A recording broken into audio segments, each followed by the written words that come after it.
13. Expressando apreciação na comunicação não violenta. A intenção por trás da apreciação.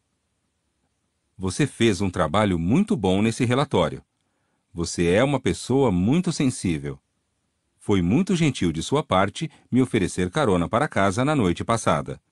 Frases como essas são tipicamente pronunciadas como expressões de apreciação na comunicação alienante da vida. Talvez você esteja surpreso que eu considere elogios e cumprimentos como alienantes da vida. Observe, porém, que a apreciação expressada dessa forma revela pouco do que está acontecendo dentro de quem fala e estabelece que quem fala está em posição de julgar. Defino julgamentos, tanto positivos quanto negativos, como comunicação alienante da vida. Cumprimentos são muitas vezes julgamentos dos outros, ainda que positivos. Nos treinamentos que oferecemos em empresas, é comum eu encontrar gerentes que defendem a prática do elogio e das congratulações, alegando que funciona. As pesquisas mostram, eles afirmam, que se um gerente congratula os subordinados, estes trabalham mais. E o mesmo acontece nas escolas. Se os professores elogiam os alunos, estes estudam mais. Tendo revisado essas pesquisas, acredito que quem recebe esse tipo de elogio de fato trabalha mais, mas só inicialmente. Uma vez que eles percebam a manipulação por trás da apreciação, sua produtividade cairá. No entanto, o que mais me perturba é que a beleza da apreciação é estragada quando as pessoas começam a perceber a intenção oculta de conseguir algo delas. Além disso, quando usamos o reforço positivo como meio de influenciar os outros, pode não ficar claro como eles estão recebendo a mensagem. Há um cartoon em que um índio norte-americano diz ao outro: "Veja como uso a psicologia moderna com esse cavalo." Ele então leva o seu amigo para um lugar de onde o cavalo pode escutar sua conversa e exclama: "Tenho o cavalo mais rápido e mais corajoso de todo o Oeste." O cavalo parece triste e diz para si mesmo: "E agora?" Ele deve ter saído e comprado outro cavalo. Quando usamos a CNV para expressar apreciação, é puramente para celebrar, não para obter algo em troca. Nossa única intenção é celebrar como nossa vida foi enriquecida pelos outros. Expresse apreciação como forma de celebrar, e não de manipular. Os 3 componentes da apreciação. A CNV distingue claramente 3 componentes ao expressarmos a apreciação. 1. As ações que contribuíram para nosso bem-estar. 2. As necessidades específicas que foram atendidas. 3. Os sentimentos agradáveis gerados pelo atendimento dessas necessidades. A sequência desses ingredientes pode variar. Às vezes, todos os 3 podem ser expressos por um sorriso ou por um simples obrigado. Entretanto, se queremos garantir que nossa apreciação seja plenamente recebida, vale a pena desenvolver a eloquência para expressar verbalmente todos os 3 componentes. O diálogo a seguir ilustra como elogios podem ser transformados em apreciação que abrange todos os 3 componentes. Participante, abordando-me ao final de um seminário: "Marshall, você é brilhante." Eu: "Não estou desfrutando da sua apreciação tanto quanto gostaria." Participante: "Por quê? O que você quer dizer?" Eu: "Ao longo de minha vida, já fui chamado de uma infinidade de nomes. No entanto, não me lembro de ter aprendido nada quando dizem o que sou. Gostaria de aprender com sua apreciação e desfrutá-la, mas para isso eu precisaria de mais informações." Participante: "Como o quê?" Eu: "Em primeiro lugar, gostaria de saber o que eu disse ou fiz que tornou sua vida mais maravilhosa." Participante: "Bem, você é tão inteligente." Eu: "Creio que você tenha acabado de me dar outro julgamento, que ainda me deixa sem saber o que fiz para tornar sua vida mais maravilhosa." A participante pensa um pouco e então mostra as notas que tomou durante o seminário. "Veja nesses 2 exemplos. Foram essas 2 coisas que você disse." Eu: "Ah, então foram essas 2 coisas que falei que você apreciou." Participante: "Sim." Eu: "Agora, gostaria de saber como você se sente em relação a eu ter falado essas 2 coisas." Participante: "Esperançosa e aliviada." Eu: Agora eu gostaria de saber quais necessidades suas foram atendidas quando falei essas duas coisas. Participante: tenho um filho de 18 anos e não tenho conseguido me comunicar com ele. Tenho procurado desesperadamente alguma orientação que possa ajudar a me relacionar com ele de forma mais amorosa. E essas duas coisas que você falou me deram a orientação que eu estava procurando. Tendo ouvido as 3 informações, o que fiz, como ela se sentiu e quais de suas necessidades foram atendidas, pude então celebrar a apreciação juntamente com ela. Se ela tivesse inicialmente expressado sua apreciação na CNV, poderia ter soado assim: Marshall, quando você disse essas duas coisas, mostrando-me suas anotações, senti muita esperança e alívio, porque tenho procurado uma maneira de estabelecer uma conexão com meu filho e isso me deu a orientação que estava procurando.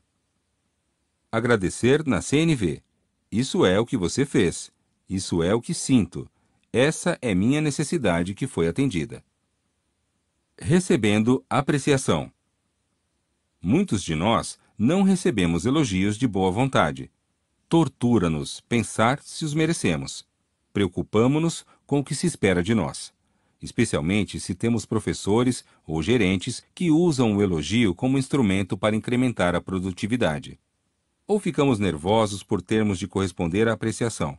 Acostumados a uma cultura em que comprar, trabalhar para ganhar e merecer são os modos padrão de intercâmbio, muitas vezes nos sentimos desconfortáveis com o simples ato de dar e receber. A CNV nos encoraja a receber apreciação com a mesma qualidade empática que expressamos ao escutar outras mensagens. Ouvimos o que fizemos que contribuiu para o bem-estar dos outros, escutamos seus sentimentos e as necessidades que foram atendidas. Aceitamos em nosso coração a alegre realidade de que cada um de nós pode melhorar a qualidade de vida dos outros. Aprendi a receber elogios de boa vontade com meu amigo Nafez Assailey.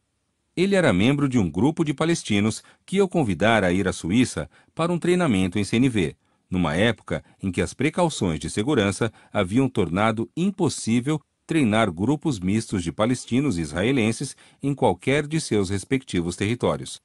Ao final do seminário, Nafez veio falar comigo. Esse treinamento será muito valioso para trabalharmos pela paz em nossa terra, reconheceu.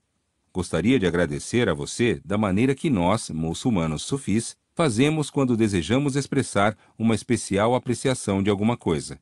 Prendendo o polegar no meu, ele me olhou nos olhos e disse: Beijo o Deus em você, que permite que você nos dê o que deu. Aí beijou minha mão. A expressão de agradecimento de Nafez me ensinou uma maneira diferente de receber apreciação. Geralmente, ela é recebida de uma entre duas posições opostas. Em um extremo está o egocentrismo, acreditar que somos superiores porque fomos apreciados. Em outro extremo está a falsa humildade, negando a importância da apreciação com desmerecimento. Ah, não foi nada. Nafez me mostrou que eu poderia receber apreciação com alegria, consciente de que Deus deu a todos o poder de enriquecer a vida dos outros. Se tenho consciência de que é esse poder de Deus operando através de mim que me dá o poder de enriquecer a vida dos outros, então posso evitar tanto a armadilha do ego quanto a falsa humildade. Receba a apreciação sem se sentir superior e sem falsa modéstia. Uma vez, Golda Meir, quando primeira-ministra de Israel, repreendeu um de seus ministros. Não seja tão humilde, você não é tão grande. As linhas a seguir, atribuídas à escritora contemporânea Marianne Williamson, servem como outro lembrete para que eu evite a armadilha da falsa humildade. Nosso maior medo não é o de sermos inadequados. Nosso maior medo é o de sermos poderosos além da conta. É nossa luz, e não nossas trevas, que nos amedronta. Você é um filho de Deus. Sua pretensa humildade não contribuirá para o mundo. Não há nada de iluminado em se encolher para que as outras pessoas não se sintam inseguras perto de você. Nascemos para manifestar a glória de Deus que está dentro de nós. Não apenas em alguns de nós, mas em todas as pessoas. E ao deixarmos nossa própria luz brilhar, inconscientemente damos aos outros a mesma permissão. Quando nos libertamos de nosso medo, nossa presença automaticamente liberta os outros. A ânsia por apreciação.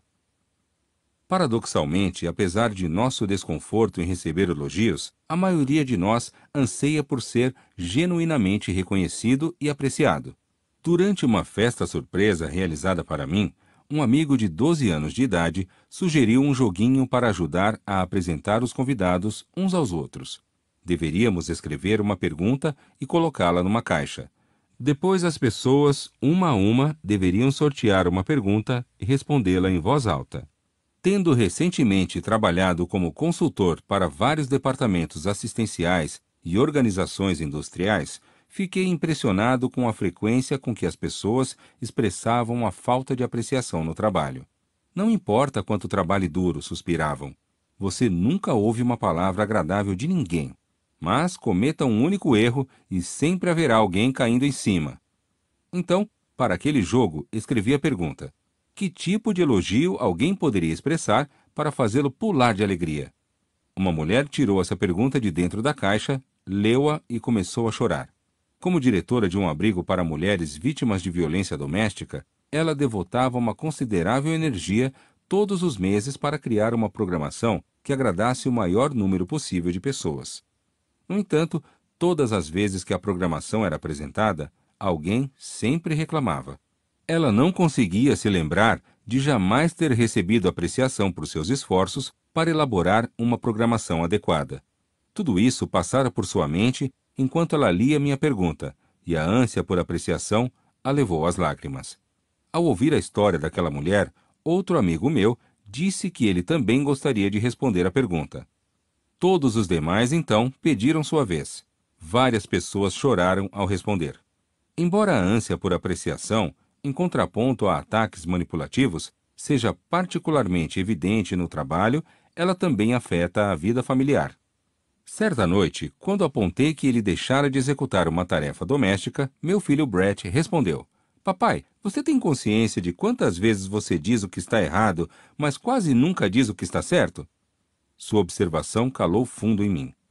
Percebi como estava o tempo todo procurando melhorias, mas mal parava para celebrar as coisas que estavam indo bem.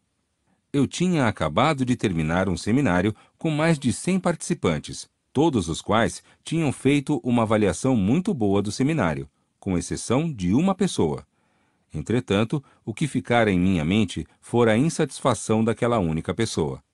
Naquela noite, escrevi uma canção que começava assim: Se eu for 98% perfeito em qualquer coisa que faça, será dos 2% que estraguei que me lembrarei no final. Ocorreu-me que eu tinha uma chance de adotar a perspectiva de uma professora que conheci. Um de seus alunos, não tendo estudado para a prova, resignou-se a entregar um pedaço de papel em branco com seu nome no alto. Mais tarde, ele ficou surpreso quando a professora lhe devolveu a prova com uma nota de 14%. Por que eu tive 14%? Ele perguntou incrédulo. Pelo capricho, ela respondeu. Desde o toque de despertar de meu filho Brett, venho tentando ter mais consciência do que os outros à minha volta fazem, que enriquece minha vida, e tento afiar minhas habilidades de expressar essa apreciação. Tendemos a registrar o que está dando errado, não o que está dando certo. Superando a relutância em expressar a apreciação. Fiquei profundamente comovido por um trecho do livro de John Powell, The Secret of Staying in Love, O Segredo do Amor Eterno, no qual ele descreve a tristeza por não ter conseguido durante o tempo de vida do pai expressar quanto o apreciava. Como me parece doloroso perder a chance de apreciar as pessoas que foram as maiores influências positivas em nossa vida. Imediatamente veio-me à mente meu tio Julius Fox. Quando eu era menino, ele vinha todos os dias oferecer cuidados de enfermagem à minha avó, que estava totalmente paralisada. Enquanto cuidava dela, ele sempre tinha um sorriso caloroso e amoroso em seu rosto.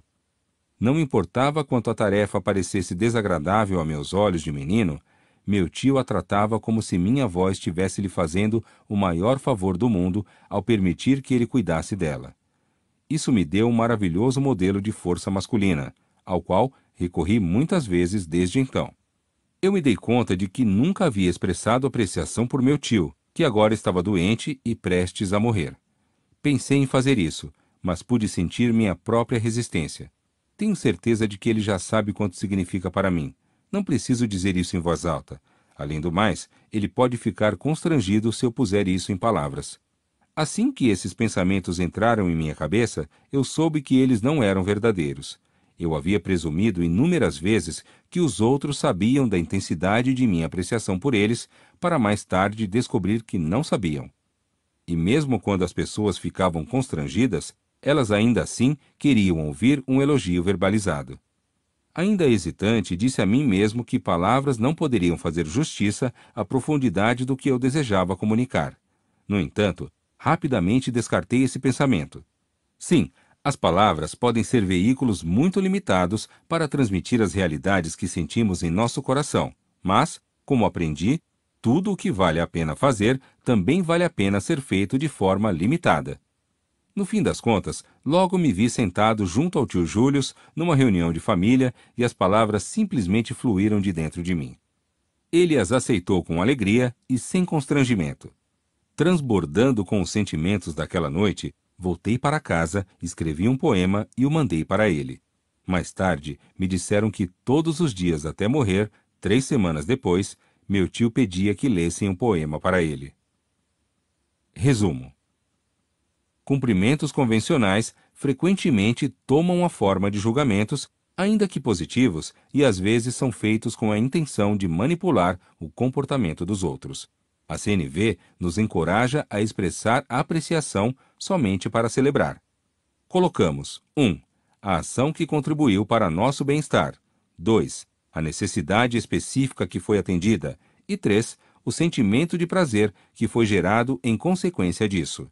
Quando recebemos elogios expressos dessa maneira, podemos aceitá-los sem nenhum sentimento de superioridade ou de falsa humildade, celebrando juntamente com a pessoa que nos oferece sua apreciação.